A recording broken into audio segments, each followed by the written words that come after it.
जे हाथ जोड़ गोरानो मेरी वंदना। जे हाथ जोड़ गोरानो। अनंत अनंत शांति के निकेतन शासनपति श्रीमद् भगवान महावीर स्वामी के पावन चरणारविंदों में हार्दिक भावना वंदन नमन। मेरे अंधेरे जीवन को रोशनी प्रदान करने वाले परम उपकारी आगम ज्ञान के भंडार, आगम ज्ञाता आगम पुरुष जिन शास्त्ररत्न हिमाचल केसरी उपाध्याय भगवंत श्रद्धे गुरुदेव श्री जितेंद्र मुनि जी महाराज साहब के पावन चरण कमलों में हार्दिक भावना वंदन नमन। आदरणीय सेवा भाई श्री प्रशमित मुनि जी पाठ पर विराजमान, प्रवचन प्रभाविका कर्मठ योगिनी महासाध्वी श्री सुनीता जी महाराज साहब, धर्म सभा में उपस्थित धर्मानुरागियों, सुशीलवती माताओं एवं बहनों, आसीन पुण्यदे से भाग्यदे से आप सबको संतों का समागम और वीतरागवाणी श्रवण करने का सुअवसर प्राप्त हो रहा है। श्रीमद् उत्तराध्ययन सूत्र 29वां अध्याय सम्यक्त पराक्रम, जिसके 73 बोल और उन 73 बातों में आज हम 71वें बोल पर प्रविष्ट हो रहे हैं। प्रभु के श्री चरणों में प्रश्न आया, पिज दोष मिच्छा दंसन विजेणं भंते जीवे किम जने। कि हे भगवान, प्रिय अर्थात राग, दोष का अर्थ है द्वेष और मिथ्या दर्शन, इन तीनों पर विजय प्राप्त करने से, इन तीनों को जीतने से, इन तीनों को छोड़ने से, इन तीनों को नियंत्रित करने से आत्मा के अंदर क्या पैदा होता है। देखा जाए तो संपूर्ण इन 73 बोलों में ये तीन बोल लास्ट वाले मानो ये पूर्व के उन 70 बोलों का ही निचोड़ है। नटशेल में यदि समझना हो पूरे अध्याय को, मगर जिसे पूरा अध्ययन पारंगत हो गया, सुन लिया जिसने, वो तो अंडरस्टैंड कर लेगा। क्योंकि पहला शब्द दिया पिज, पिज का मतलब है प्रेम, प्रेयस। दो तरह की जिंदगी में व्यक्ति के पास ऑप्शंस होती है, एक प्रेयस और दूसरी श्रेयस। पहली प्रेयस और दूसरी श्रेयस। प्रेयस का मतलब जो हमें प्यारी लगती है, जो हमें अच्छी लगती है, जो हमारी पसंद की है, उसका नाम क्या है, प्रेयस। और श्रेयस का मतलब है शायद वो चीज़ हमें पसंद नहीं है, मगर वो वस्तु हमारे लिए बेनिफिशियल, हितकारी है। उस कल्याणकारी, प्रशस्त, उत्तम, हितकारी पदार्थ का, रास्ते का नाम है श्रेयस। उसका नाम क्या है, श्रेयस। एक हुआ प्रेयस और दूसरा हुआ श्रेयस। तो प्रभु के चरणों में जब पूछा गया कि हे भगवान, दुनिया में व्यक्ति को जब कोई चीज़ रागात्मक रूप से पसंद आती है, उसके प्रति लगाव बढ़ता चला जाता है, तो उससे आत्मा को बेनिफिट होता है या उससे नुकसान होता है। तो प्रभु ने तो सिंप्लीफाई करके समझाया था, राग और द्वेष ये दोनों कर्म के बीज हैं। कर्म की उत्पत्ति आत्मा कर्म क्यों करता है, इन राग और द्वेष से प्रेरित होकर के। मीन्स ये दुनिया जो चल रही है, ये संपूर्ण दुनिया के सर्कल को घुमाने वाला, सृष्टि को चलाने वाला यदि कोई है तो वो कौन है? राग और द्वेष। क्योंकि जहाँ व्यक्ति को राग होता है वहाँ व्यक्ति अपना सर्वस्व सब कुछ उसके ऊपर न्यौछावर करने के लिए, देने के लिए तैयार हो जाता है। एक माँ के सपोज 2 बच्चे हैं तो जिसके प्रति अनन्य राग है, बहुत ज़्यादा लगाव है, तो माता अपने दूसरे बच्चे से चीट भी करेगी, धोखा भी करेगी, अर्थात जिससे लगाव है उसको ज़्यादा देगी और जिससे लगाव नहीं है उससे ज़्यादा नहीं देगी। अब विचार करना है, जहाँ लगाव है वहाँ व्यक्ति अपनी लगभग मर्यादाओं को भी भुलाने लग जाता है। तो भगवान कहते हैं ये राग अंत में आत्मा के द्वेष की परिणति में कन्वर्ट होता है। क्योंकि जिस पे राग है तुम उसके लिए तो आज सब कुछ दे रहे हो, सारे भंडार तुम्हारे खुले हैं, तुम बोलते हो ये मेरे पास बढ़िया चीज़ है, तुम ये ले लो, मेरे पास ये बढ़िया चीज़ है, तुम ये ले लो। मगर वो व्यक्ति विचार करना है, जैसे तुम दे रहे हो निश्चय की दृष्टि से देखे तो तुम देने वाले नहीं हो, उसका पुण्य उसको खींचने वाला है। उसको खींचने वाला कौन है? तुम्हें प्रेरित करने वाला कौन है? देखा जाए वास्तव में तो उसका पुण्य है तो तुम्हें देना ही पड़ेगा, तुम दे रहे हो, और उसका पुण्य नहीं है तो तुम देने के लिए तैयार नहीं होते। ये तो एक शुद्ध निश्चय नहीं।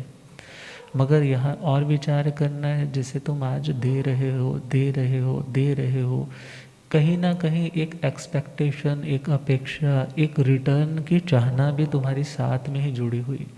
माता पिता बच्चों की परवरिश करते हैं, केयर करते हैं, पढ़ाई का, लिखाई का कितना ध्यान रखते, उसके पीछे क्या भाव होता है कि जब हम बूढ़े हो जाएंगे तो हमारी ये लोग सेवा करें। मीन्स वो राग जब आने वाले टाइम में तुम इतने पॉजेसिव हो गए हो, तुम्हारी एक्सपेक्टेशंस, अपेक्षाओं का ग्राफ बहुत बढ़ गया, तो ध्यान देना है, समय आएगा जब वो व्यक्ति तुम्हारी हर इच्छा के अनुकूल नहीं चला या चल नहीं पाया, कोई ऐसा माहौल बन गया, तो तुम जिसके प्रति इतने अनुरक्त हो, जिसके प्रति इतने आसक्त हो, जिसके प्रति इतना तुम्हारे अंदर प्रेम उमड़ उमड़ करके आता था, उसी व्यक्ति के लिए तुम्हारे हृदय से अब बद्दुआएं आने लग जाती। उसी व्यक्ति के प्रति तुम अब बुरे भावों से प्रेरित होकर के उसका बुरा चिंतन, उसके बारे में बुरा बोलना तक भी शुरू, यहाँ तक कि उसका बुरा करने के लिए भी तैयार हो जाते। इट मीन्स राग, इस अटैचमेंट ने लास्ट हमें आउटपुट क्या दिया, रिजल्ट क्या दिया? वो रिजल्ट क्या मिला? दुख। वो मिला आरत ध्यान, रौद्र ध्यान, चिंता, शोक, मानसिक अवसाद, शारीरिक बीमारियाँ किसके कारण मिली? इसी राग के कारण। तो प्रभु से पूछा जा रहा है कि हे भगवान, यदि कोई व्यक्ति राग को छोड़ता है, पहला पॉइंट मतलब प्रेयस को, श्रेयस को नहीं छोड़ेगा, जो उसके लिए कल्याणकारी है, हितकारी है, उस चीज़ का वो त्याग नहीं करेगा। वो त्याग किसका करेगा? जो उसकी तो मनपसंद है बट वो उसके लिए बेनिफिशियल नहीं। जैसे बच्चे को अच्छा लगता है कि मैं आइसक्रीम खाऊं, मैं खट्टी चीज़ें खाऊं, मैं चाट पकौड़ियाँ खाऊं कहीं गया हो, मगर ध्यान देना है यदि वो कोल्ड एंड कफ से ग्रसित है, इम्यून सिस्टम उसका वीक है, ऐसे आउटर में कुछ भी खाता है तो क्या हो जाता है? बीमार। अब ऐसे टाइम में विचार करो, उसके साथ 2 लोग हैं, एक उसकी माँ है और एक उसके पिता है। माँ बोलती है कि इसको मत खाने दो, माँ क्या बोलती है? इसे ये चीज़ मत खाने दो। मगर पिता क्या बोलते हैं? कौन सा बच्चे रोज़ रोज़ मांगते हैं, कोई बात नहीं, हम भी तो खा रहे हैं, इसको भी खिला दो। अब जिसकी बात में तो हमें लगता है कि ये मेरा फेवर, मेरी साइड ले रहा है, तो उसके प्रति हमें भी राग होता है, और जो हमारी फेवर नहीं करता उसके प्रति कहते हैं ये मेरे मतलब का व्यक्ति नहीं है। अब यहाँ ये विचार करना है, यदि माँ उसकी उस सेहत को बिगाड़ने वाले बच्चे की मनपसंद वाली जो स्वादिष्ट है, उसको बहुत अच्छे लगते वो पदार्थ अवेलेबल करवा रही है, यदि माँ अवेलेबल करवा रही है तो इट मीन्स वो बच्चे के प्रति प्रेयस बुद्धि तो रखती है मगर श्रेयस बुद्धि नहीं रखती। और यदि बाप सपोज बच्चे को रोक रहा है तो इट मीन्स व्यक्ति, वो पिता अपने बच्चे के प्रति श्रेयस बुद्धि तो रखता है मगर मात्र प्रेयस बुद्धि नहीं रखता। तो यहाँ समझना है, यदि माँ बच्चे को रोकती है, गलत से अच्छे पे लगाती है, तो उसके लिए वो श्रेयस कल्याणकारी बुद्धि वाली है, समझ वाली है। और यदि पिता उसको रोकते हैं तो वो भी उसके लिए कल्याणकारी बुद्धि सोच वाली है। तो ज़िंदगी में दो चीज़ें हैं, एक चीज़ तो है वो चीज़ अच्छी है, वो चीज़ मुझे पसंद आई है, मगर वो चीज़ मेरे लिए अच्छी है या नहीं अच्छी है, उसका नाम क्या है? श्रेयस। और जो चीज़ मुझे अच्छी लगती है उसका नाम है प्रेयस, प्यारी लग रही है, अच्छी लग रही। तो भगवान ने क्या बोला, जहाँ राग है वहाँ भी कर्म बंधेगा और जहाँ द्वेष है वहाँ भी कर्म बंधेगा। यह तीन बातें बोली हैं, राग, द्वेष और मिथ्या दर्शन। तो पहला पॉइंट है हमारा राग। राग जिसे प्रेयस बोला, यहाँ प्रेम बोला। वैसे तो प्रेम बोलते हैं अच्छी चीज़ है, प्रेम तो बुरा नहीं है, मगर जहाँ पर तुम्हारा वो प्रेम कंडीशनल होने लग जाए। कंडीशनल मतलब परिस्थिति के, तुम किसी शर्त को लगा करके किसी से प्रेम कर रहे हो तो वो तुम्हारा प्रेम वास्तविक रूप में सच्चा प्रेम नहीं है, जिसे शुद्ध प्रेम कहा जाता है। और जहाँ पर तुम्हारा स्वभाव ही बन गया है, हर आत्मा के प्रति तुम्हारे मन में हित बुद्धि है, हर व्यक्ति के कल्याण के लिए हमेशा तुम्हारा हृदय अंदर ही अंदर भावों से भरा रहता है, तो इट मीन्स तुम श्रेयस बुद्धि वाले हो।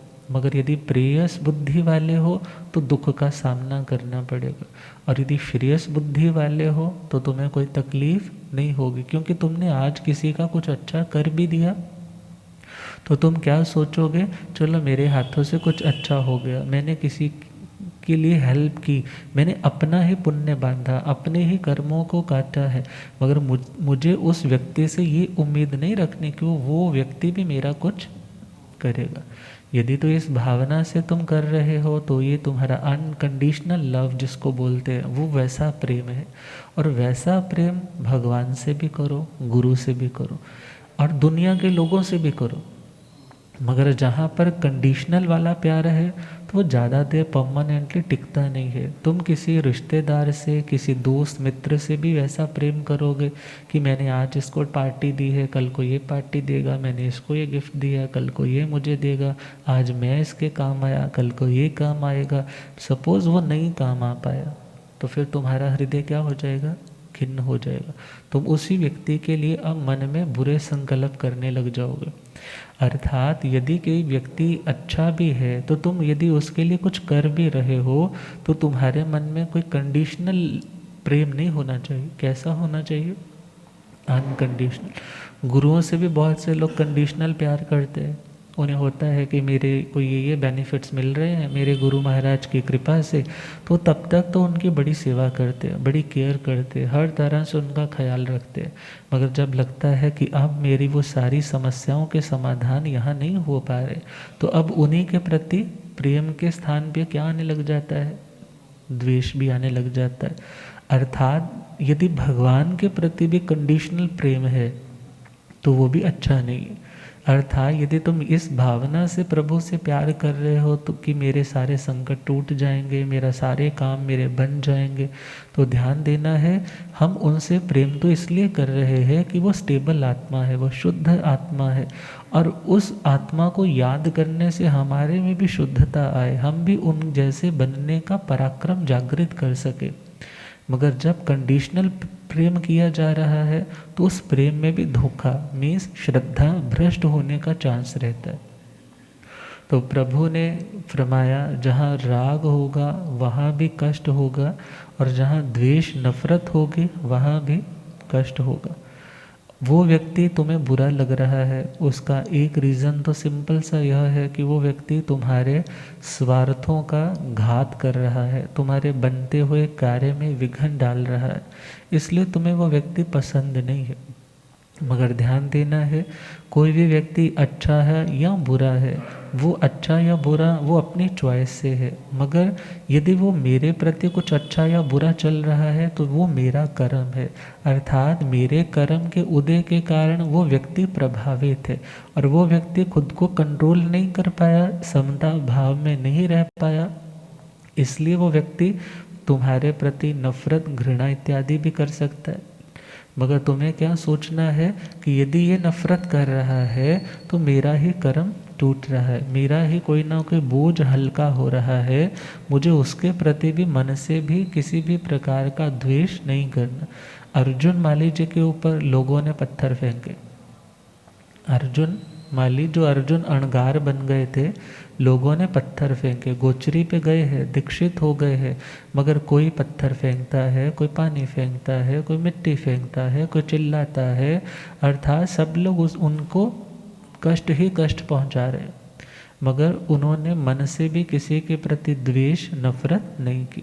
क्योंकि जहाँ प्रतिकूलता, जहाँ हमारे मन के अनुकूल फेवरेबल चीज़ नहीं होती, वहाँ अक्सर व्यक्ति उस घटना, उस परिस्थिति, उस व्यक्ति, उस द्रव्य इत्यादि के प्रति नफरत करने लग जाता है।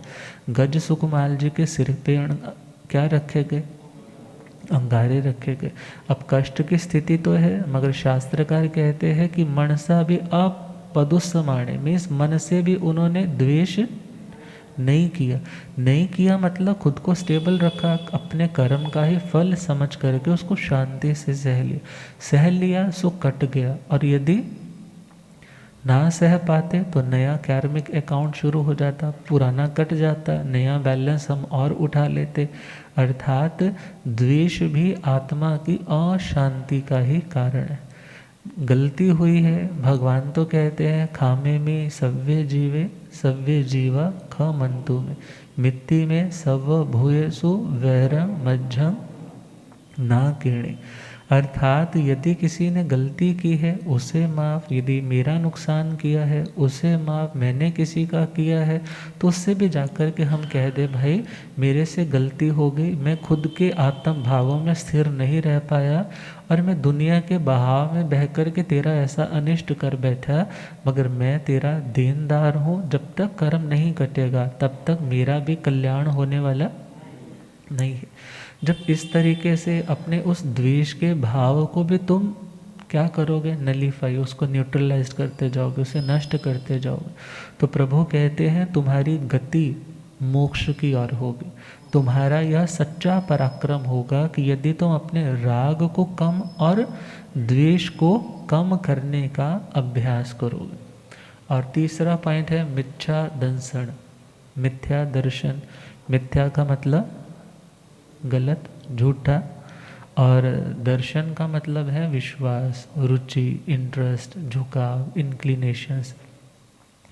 और भगवान कह रहे हैं जिसका मिथ्यात्व नहीं टूटा, जिसने अपने मिथ्यात्व पर विजय प्राप्त नहीं की, जिस व्यक्ति ने अपने दृष्टिकोण, अपने नज़रिए को, अपने एटीट्यूड को, अपने वे ऑफ थिंकिंग को करेक्ट नहीं किया, वो व्यक्ति आज भी दुखी है और कल भी दुखी रहेगा। जावंत अविद्या पुरुषा सव्यते दुख संभवा लुप्पन्ति बहुसो मूढ़ा संसारम्मि अनंत।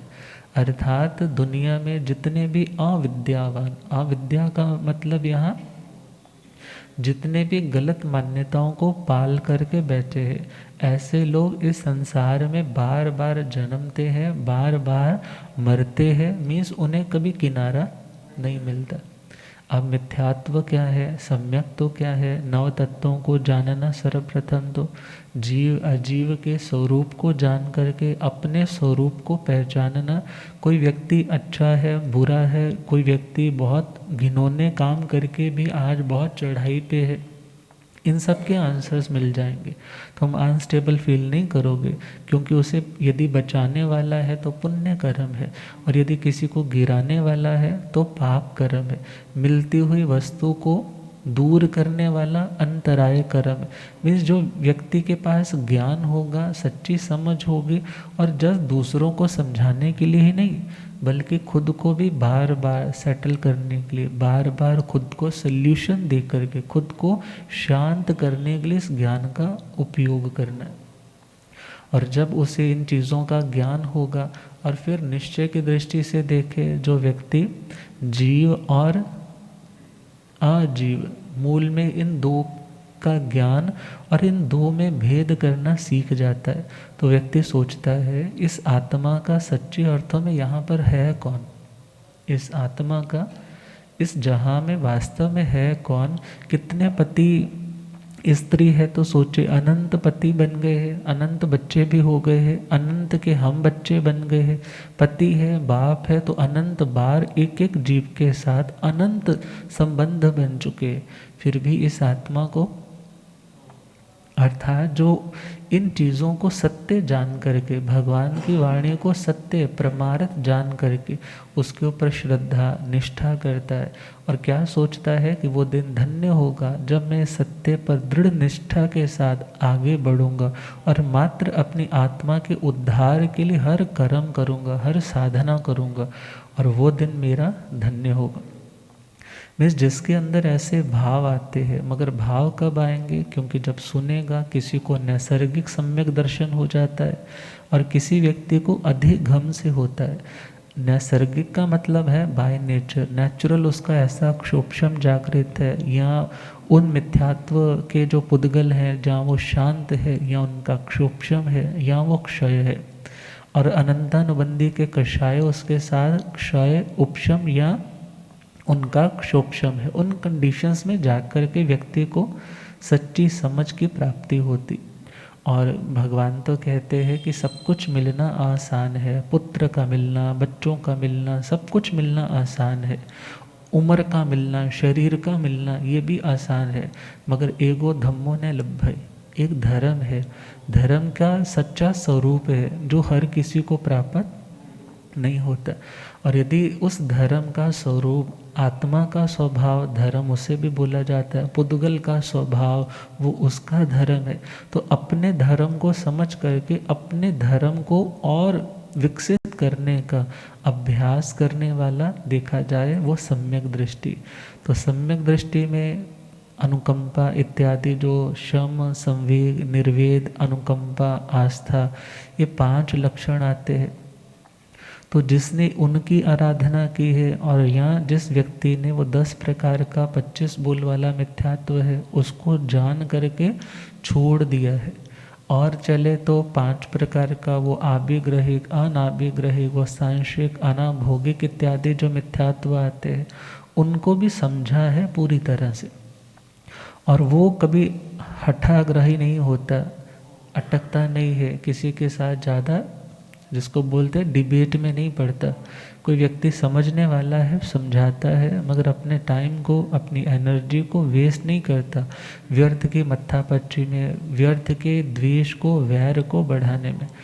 और यदि हम पुराने टाइम में चले जाएं तो भले वो शास्त्रार्थ का ज़माना था जिसमें अक्सर खंडन और मंडन रहता था, दूसरे के सिद्धांत को काटना और अपने सिद्धांत की स्थापना करना, और उसी के नाम से देखा जाए फिलॉसफी, इतनी सारी, इतना दर्शन का विकास हो गया।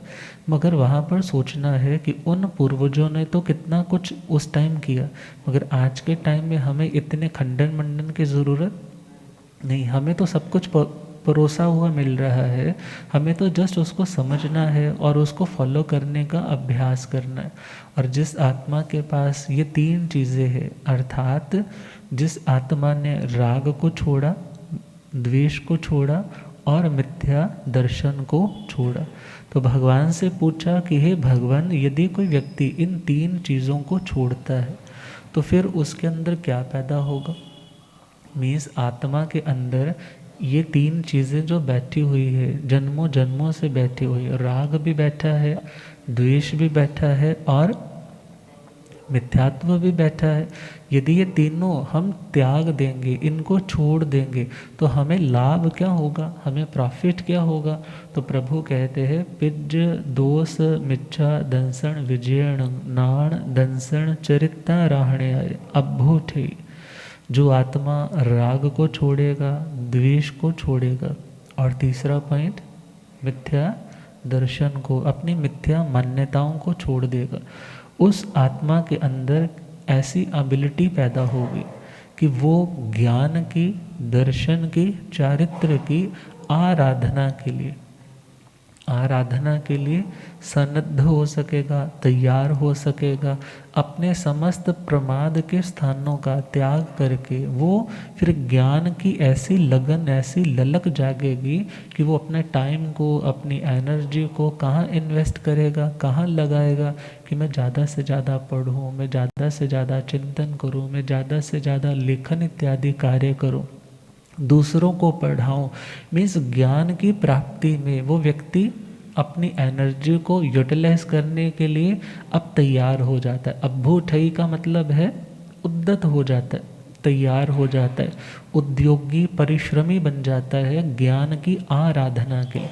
आराधना का मतलब जब हम किसी भी चीज़ को सिद्ध करने के लिए, सिद्ध करना मतलब उस चीज़ में परफेक्ट हो जाना, उस चीज़ की परफेक्शन के लिए हम जो भी प्रोसेस फॉलो करते हैं, जो भी क्रियाएं, जो भी साधनाएं हम करते हैं, उन समस्त साधनाओं का नाम है आराधना। उनका नाम क्या है? आराधना। और किसी चीज़ को अचीव करने के लिए, किसी चीज़ में सिद्ध हस्त होने के लिए, परफेक्ट होने के लिए जो जो चीज़ें हमारी उस साधना में रुकावट डालती है या हमारे उस प्रोसेस को जो दूषित कर देती है, उन समस्त क्रियाओं का नाम है विराधना। उनका नाम क्या है? विराधन। और भगवान कहते हैं जो व्यक्ति अपने राग को कम करेगा तो डिस्ट्रैक्शन पहली कम होगी, उसका ध्यान ज़्यादा इधर उधर नहीं जाएगा, उसका मन अपनी पढ़ाई में टिक जाएगा। बहुत से कहते हैं ना, पढ़ने में मन क्यों नहीं लगता, मन चंचल क्यों हो जाता है? उसके 3 बड़े बेसिक रीजंस भगवान ने यहाँ बता दिए। पहला रीज़न, तुम किसी न किसी के लगाव में फंसे हो, किसी न किसी के राग में, अनुराग में ऐसे उलझे हुए हो कि तुम उसके बिना अपने उस कार्य पे पूरा फोकस, पूरा कॉन्सेंट्रेट नहीं कर पाए।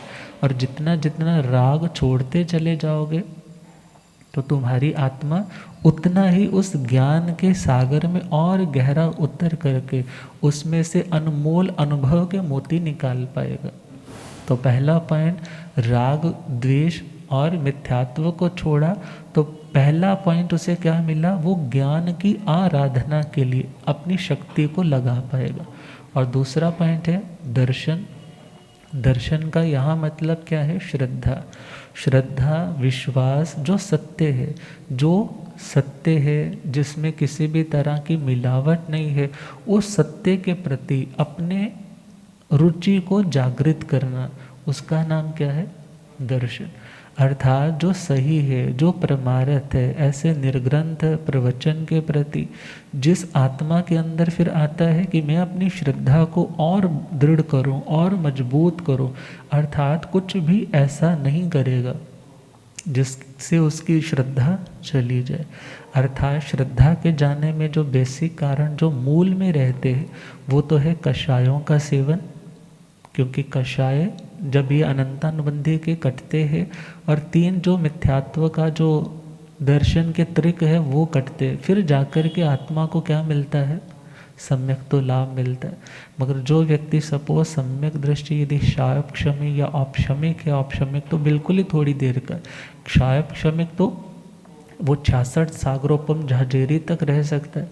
मगर विचार करना है, वो सम्यक तो आकर के जा भी सकते हैं, आकर के जा भी सकते हैं। यदि कषायों का सेवन करते रहे तो वो आकर के फिर जा सकते। मगर जिस आत्मा ने खुद को स्टेबल रखा, क्योंकि राग और द्वेष इन दोनों से ही तो कषायों का जन्म होता है। कषाय कहाँ से पैदा होते? राग से या द्वेष से। अब राग से कौन पैदा होता है? माया और लोभ। और मान से कौन पैदा, द्वेष से कौन पैदा हुआ? मान और क्रोध। अर्थात जिससे आपको बहुत ज़्यादा लगाव है उसके लिए तुम कपट भी करोगे। किसी को अपनी पोजीशन से बहुत प्यार है, कुछ गलत कर बैठा है तो वो उसको छुपाएगा, उसको कवर करेगा, उसको ढकेगा, उसको बाहर प्रकट नहीं होने देगा। और यहाँ जिसके प्रति लगाव है तुम्हें उसके बारे में पता चल जाता है, मगर तुम 4 लोगों के पूछने के बावजूद भी क्या बोलते? मैंने तो ऐसा कुछ सुना नहीं है, मेरे ख्याल से तो ऐसा कुछ नहीं है। अर्थात जहाँ राग है वहाँ माया भी आती, और जहाँ राग है वहाँ लोभ भी आता है, क्योंकि तुम जिसके प्रति आसक्त हो जाते हो फिर तुम उसके प्रति लुभाए जाते हो, उसके लिए तुम अपनी सभी मर्यादाओं को तोड़ने के लिए भी तैयार हो जाते हो। और जहाँ पर द्वेष आता है तो द्वेष की जनरेशन कौन है? क्रोध और मान, जिसके प्रति नफरत है, जिसे तुम सह नहीं पाते हो, जिसके प्रोग्रेस नहीं देख पा रहे हो, अब उसी व्यक्ति के प्रति तुम्हें गुस्सा भी आता है और तुम उस व्यक्ति को नीचा सिद्ध करने के लिए बहुत से प्रयास करते हो। मगर भगवान कहते हैं जब तुमने राग को छोड़ा, जब तुमने द्वेष को छोड़ा, बहुत सारा काम तो तभी तुम्हारा मुक्ति के लिए होने लग जाता है। अर्थात जब तुमने अपने उन राग द्वेष को छोड़ा है, मिथ्यात्व को छोड़ा है, तो तुम्हारी कंसंट्रेशन पहले ज्ञान में नहीं लगती थी, पढ़ने में नहीं लगती थी, अब वो तुम्हारा ध्यान एकाग्र होता है ज्ञान की बातों में। तुम्हारी श्रद्धा अब डांवाडोल नहीं होती। क्यों नहीं होती? क्योंकि तुम्हें दुनिया की किसी रिद्धि का, समृद्धि का कोई चाह नहीं है। अर्थात ना तुम निदान कर रहे हो, ना तुम किसी भी तरह के भोगों की आकांक्षा कर रहे हो, और ना ही किसी के प्रति शत्रुता का भाव है कि उसे मिटाने के लिए मैं अपनी साधना सारी की सारी दाव पर लगा दूं। अर्थात किसी भी तरह से जब कुछ गलत नहीं हो रहा तो इट मीन्स वो अपने मोक्ष के मार्ग पर बड़ा स्मूथली आगे बढ़ जाएगा। तो दूसरा पॉइंट है उसकी श्रद्धा। श्रद्धा कैसे और दृढ़ रहे उसके लिए वो आत्मा अपनी और साधना करेगी। और तीसरा पॉइंट है चारित्र। चारित्र में भी और निर्मलता आएगी। चारित्र मीन्स प्रैक्टिकली जिन चीज़ों को फॉलो करना है, और वो चीज़ें जो दुनिया को भी दिखाई लगभग दे जाती, उन समस्त क्रियाओं की जो आराधना है, उस आराधना में मीन्स उन चीज़ों को फॉलो करने में भी वो व्यक्ति फिर तैयार हो जाता है। कौन? जिसको राग नहीं, जिस व्यक्ति को द्वेष नहीं, और तीसरा जो मिथ्या दृष्टि नहीं। अर्थात जो इन चीज़ों को छोड़ेगा धीरे धीरे उसकी साधना बढ़ेगी, ज्ञान की साधना बढ़ेगी, दर्शन की साधना बढ़ेगी और चारित्र की साधना बढ़ेगी। और प्रभु कहते हैं ज्ञान दर्शन चारित्र के मिलने से। किनके मिलने से? ज्ञान के, दर्शन के, चारित्र के। इन तीन के मिलने से ऐसी योग्यता आती है कि मानो ये तीन ऐसे चक्र है जो 8 कर्मों की ग्रंथियों को काट सकते हैं, तोड़ सकते हैं। अर्थात जिसके पास ज्ञान है वो अपने ज्ञान के माध्यम से, श्रद्धान के माध्यम से, चारित्र के माध्यम से उन 8 कर्म ग्रंथियों का छेदन करेगा। उन 8 कर्मों को तोड़ने के लिए आज कैपेबल हो जाएगा। मगर ये काम आसान तो नहीं है, काम सरल तो नहीं है। समझने में भी टाइम लगता है, समझाने में भी टाइम लगता है, और फॉलो करने में तो कितनी जिंदगियां लग सकती।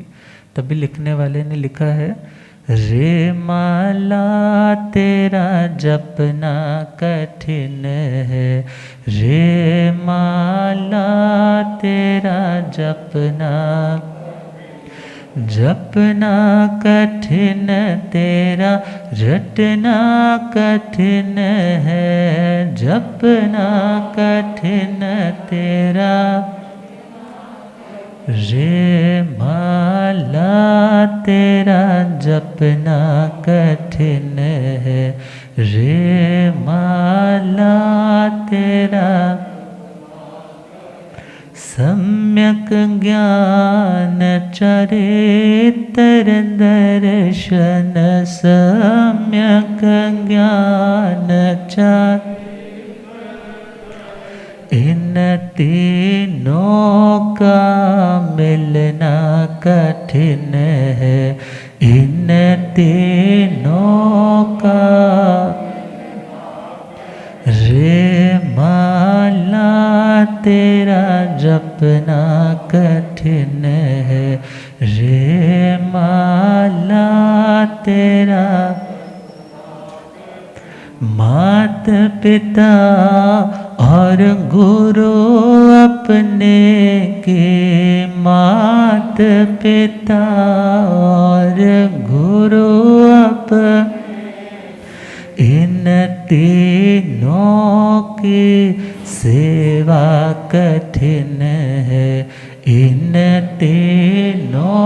की सेवा, रे माला तेरा जपना कठिन है, रे माला तेरा। क्रोध की अग्नि जब लग जाए, क्रोध की अग्नि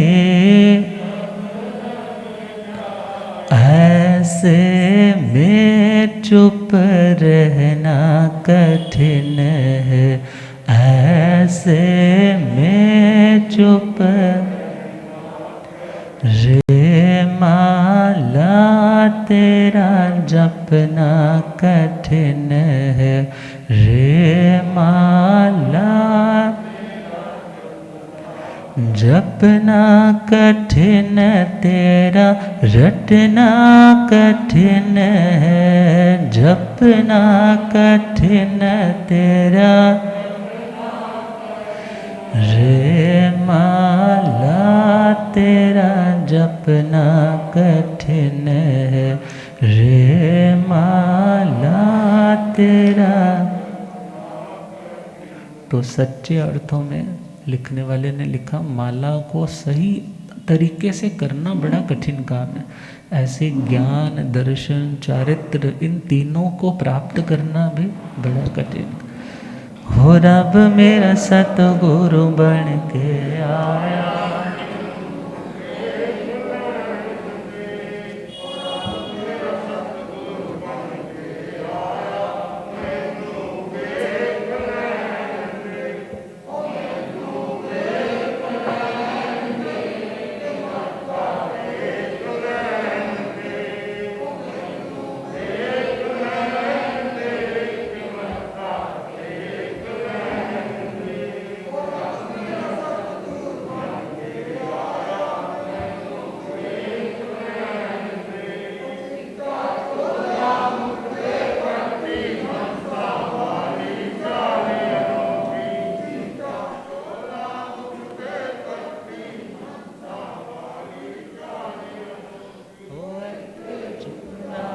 संसार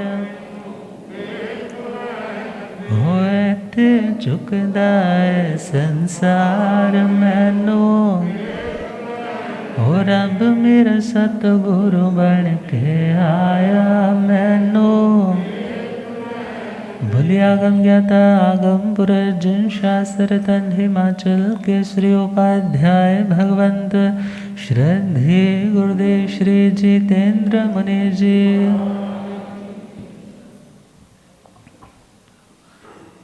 तो ज्ञान, दर्शन और चारित्र, जिस ज्ञान में तत्वों की जानकारी भी होगी और जानकारी के बाद उनके प्रति श्रद्धा, विश्वास भी होगा, और श्रद्धा के बाद जो चीज़ प्रैक्टिकली ज़िंदगी में होनी चाहिए और जो चीज़ें ज़िंदगी में नहीं होनी चाहिए, जो होनी चाहिए उनको बनाए रखने के लिए, उनको और बढ़ाने के लिए वो अपना पुरुषार्थ लगाएगा, अपनी शक्ति को लगाएगा, और जो चीज़ नहीं होनी चाहिए उन्हें ज़िंदगी से दूर करने के लिए, क्योंकि किसी चीज़ को पाने के लिए और किसी चीज़ को त्यागने के लिए दोनों में शक्ति लगती है। कुछ पाना है तो भी शक्ति लगती है, पैसा कमाना है तो भी शक्ति लगती है, पैसा खर्चना है, बोलते हैं ना दलेरी होनी चाहिए, तो वो भी तो शक्ति है ना। इसी प्रकार कर्म कौन सा करना, वो कर्म जिससे कर्म कटे, उसके लिए भी आत्मा को शक्ति लगानी पड़ती। और भगवान कहते हैं जब इन तीनों प्रकार की चीज़ों में उसका पराक्रम जागता है तो वो अपने आठों कर्मों की ग्रंथियों को, गांठों को, जो दुर्भेद्य हैं, जिन्हें खोलना, जिन्हें काटना हर किसी के लिए आसान नहीं है, उन गांठों को वो खोलता है। अब गांठों को खोलता है, क्या क्या प्रकट होता है, तो उसके बारे में कल चर्चा करेंगे। हम गुरुदेव कृपा करें। ओम शांति।